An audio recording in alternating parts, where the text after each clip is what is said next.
Здравствуйте. На телеканале «Новый век» программа «Вызов 112». В студии Аделина Зарифова.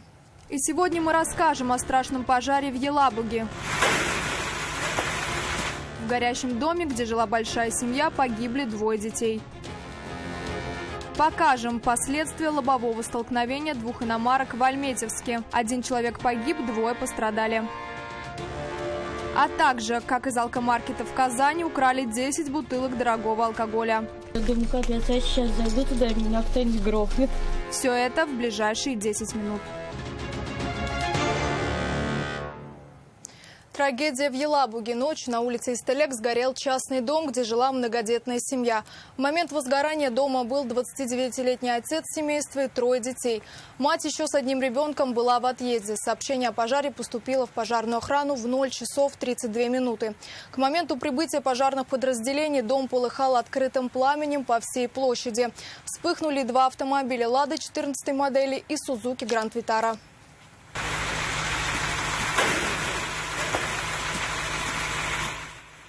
К тому времени отец с 8-летним сыном смогли выскочить на улицу. Обоих позже госпитализировали с ожогами. В доме остались еще 2 детей.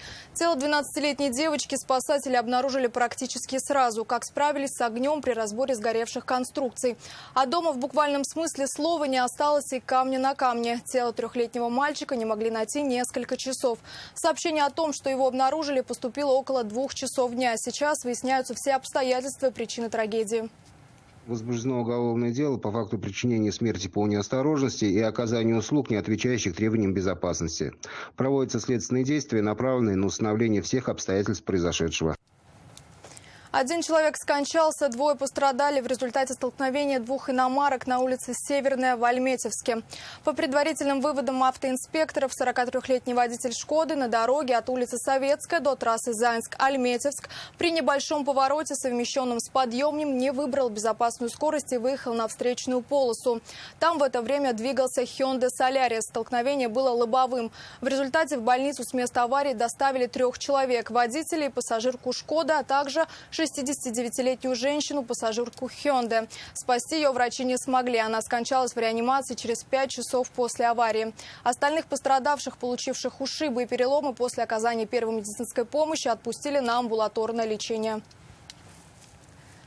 Сильно захотелось выпить, причем того, что позволить себе не может. Только так могут объяснить продавцы одного из алкомаркетов на улице Солидарности в казанском поселке Дербышки кражу 10 бутылок дорогого алкоголя.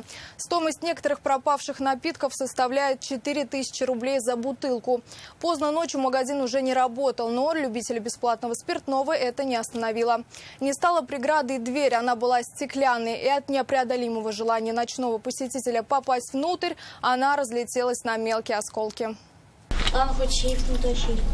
Сигнализацию то, что сработало, скорее всего, этого наблюдал. Сотрудники магазина рассказывают, могут забыть, как их зовут, но включить сигнализацию после завершения работы не забывают никогда. Мало того, после этого звонят в охранное предприятие и подтверждают свои действия. Так было и этим вечером, поэтому сначала удивились ночному звонку с вопросом от сотрудников группы быстрого реагирования. Мне ЧОП звонит, говорит, здравствуйте, вы на сигнализацию ставили? Магазин говорит, да, у меня продавец ставил, постоянно ставим магазин на охрану. Подойдите, пожалуйста, вас стекло разбили. Подошла, а тут 1 мужчина только. Я думаю, капец, я сейчас зайду туда, и меня кто-нибудь грохнет. Может, там кто-нибудь стоит. Ну вот я сигнализацию сняла, зашла, получается, сразу же начала смотреть камеру.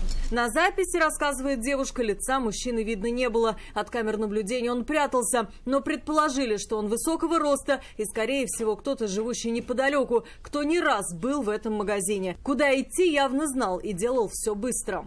И там он просто сразу же в сумку по 2 бутылки дорогие. Только сегодня товар пришел. Увидев, как бутылки с дорогим спиртным качают с витрины в сумку мужчины, она тут же сообщила о краже в полицию. Стоимость некоторых пропавших напитков составляет 4000 рублей за бутылку. Он где-то на 16-17, наверное, 20 украл. Точную сумму ущерба еще предстоит подсчитать. В нее, помимо пропавшего спиртного, войдет и стоимость разбитой двери. На место происшествия выехали сотрудники полиции. 49-летний мужчина был задержан и доставлен в отдел полиции. В настоящее время по данному факту возбуждено уголовное дело по признакам состава преступления, предусмотренного пунктом Б части 2 статьи 158 Уголовного кодекса Российской Федерации «Кража». Если вина мужчины будет доказана, спиртного он может не увидеть еще долго. Статья предусматривает до 5 лет лишения свободы. Алия Хайрудинова, вызов 112. Признаки алкогольного опьянения обнаружили автоинспектору 47-летней женщины, водителя «Лады Гранта», остановленной около 6 часов утра на улице Беломорская. Ей предложили пройти экспресс-тест на наличие спиртного в организме, но водитель от процедуры отказалась. Предлагаю пройти освидетельствование состояния алкогольного опьянения прибора «Юпитер». Согласны ли вы пройти? Слышали? Данный гражданка отказался от прохождения свидетельствования. За минувший год женщина привлекалась к ответственности за нарушение правил дорожного движения 6 раз. Следующие 1,5-2 года, это как решит суд, закона за руль она сесть уже не сможет. После суда ей также предстоит выплатить штраф в 30 тысяч рублей. Автомобиль забрали на штрафстоянку, а свой путь она продолжила уже пешком. 25-летнего водителя «Лады» 14 модели с признаками наркотического опьянения остановили автоинспекторы на улице Родины в Казани. Во время проверки по базам данных выяснилось, что к ответственности за вождение в подобном состоянии он уже привлекался. Но должным образом административное наказание на него не подействовало. В отношении молодого человека возбуждали уже и уголовное дело за рецидив. Но и после этого он снова сел за руль с признаками опьянения. Не лишали его прав, он с правами. Супруга водителя «Лады» приехала на место сразу после звонка. Уверяет, водительских прав ее мужа никто никогда не лишал. Получил удостоверение он только в минувшем году. То есть он в прошлом году сдал на права? Ну да, но он сдал на права, получил права. По данным автоинспекции, в мае минувшего года на него было возбуждено первое уголовное дело за повторное вождение автомобиля с признаками опьянения. Сейчас оно находится в производстве. Первый раз к ответственности за это он был привлечен еще раньше. Но штраф 300 тысяч рублей или возможность лишиться свободы на 2 года ему, вероятно, была не страшна. «Ладу» 14-й модели автоинспектора остановили на улице Родины. У 25-летнего водителя были признаки наркотического опьянения. Ему предложили в больнице пройти медицинское освидетельствование на наличие запрещенных веществ в организме. Но от этой процедуры молодой человек отказался. Ответственность за отказ такая же, как и за езду в состоянии опьянения. И в отношении водителя было возбуждено еще одно уголовное дело. Автомобиль отправили на штрафстоянку, его самого доставили в отдел полиции. И теперь суд будет решать, какую ответственность понесет молодой человек. Диляра Исулова, Дарья Кореева, вызов 112. Лишь чудом осталась целой и невредимой, считает девушка-владелица Volkswagen Tiguan в столкновении с Volkswagen Polo на улице Профсоюзная в Казани. При этом в момент аварии автомобилем она не управляла и вообще стояла в стороне. Легковушка на полной скорости врезалась в стоящий кроссовер. Удар был таким, что автомобиль как бильярдный шар отбросила от места удара на 1,5 десятка метров. Он на ходу был, я нет. Девушка рассказывает, она с подругами стояла на тротуаре. Автомобиль стоял рядом, припарковалась у правой обочины. Удар был очень сильный, после чего кроссовер, как бильярдный шар, отлетел от места удара на 1,5 десятка метров. Считает, что лишь чудом ни одна из машин не отлетела прямо на них. Ну, если бы чуть-чуть, он бы просто в нас бы влетел. Мы здесь стояли. Признает он? Он нет, не влетел. Водитель легковушки в аварии также не пострадал. Объяснить, как произошла авария, почему не заметил стоящую машину и чья в этом, по его мнению, вина, он рассказать не смог. Уже не знаю, дочки не знаю. Через переводчика водитель признался, что сам он двигался и он врезался сзади в кроссовер. Но почему не признает вину, так и не сообщил. Она келем, это машина тройка, келем. А куда заехали эта машина? А другая машина здесь стояла. И ударили.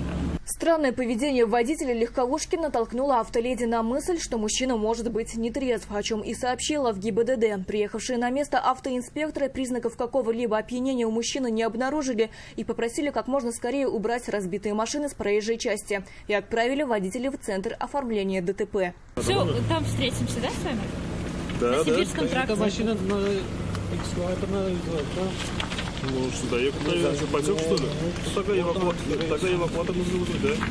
Степень вины каждого теперь будут определять на разборе в автоинспекции. Но вероятнее всего в аварии будет признан виновным водитель легковушки. Из 2 участников только он в момент столкновения находился в движении. Сирина Васильева, Дарья Кореева, вызов 112. Это все, о чем успели вам рассказать. В студии была Аделина Зарифова. До встречи. И не бросайте вызов судьбе. Вдруг она его примет.